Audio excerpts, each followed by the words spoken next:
Turo dahil siya lang ang kasalukuyang may hawak ng cellphone habang nag-uusap.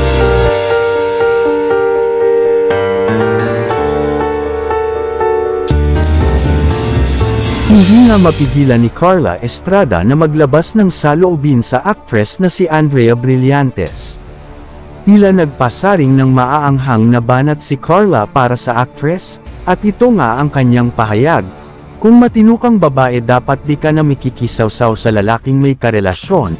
Isa nga si Carla Estrada ang nagtanggol sa relationship ni na Daniel at Catherine, maging ito ay handang ipaglaban ang pagmamahalan ng kanyang anak sa aktres.